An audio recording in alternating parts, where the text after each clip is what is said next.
আবার চলে এলাম তো একটা বলকলে সকাল সকাল ঢাকা চলে এলাম। তো ঢাকা তো আইসা পুরাই অবাক হয়ে গেলাম।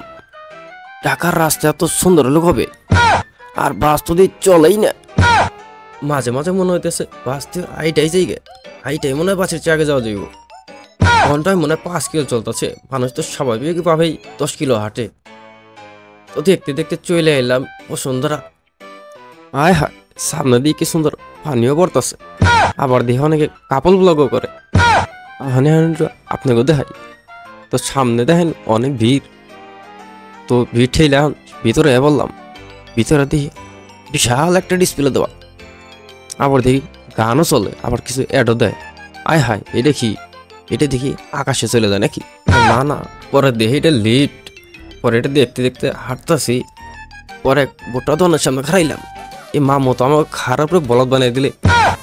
1 চামচ লবণ দিয়ে, 1 চামচ চিনি দিয়ে, আরেক চামচ ফাঁকি মরিচ দিয়ে, 2টা গোটা দিয়ে 150 টাকা রেখে দিল।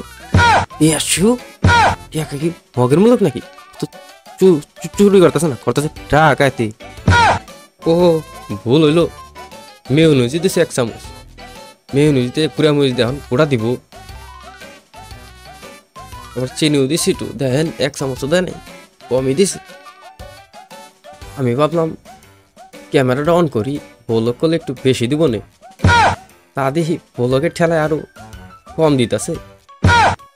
কফির কাপের ফুটপাতে যে কফি বেছে, কফির কাপের 1 কাপ 150 টাকা দাও, 150।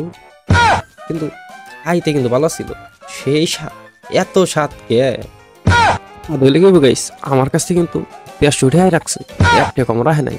হাতে আর টিস্যু ফিরিয়ে দিছে। তো টিস্যু লাই এখন বাড়িতে যাই গে। তো ভিডিও যদি ভালো লাগে লাইক কমেন্ট করে সাথে থাকবেন।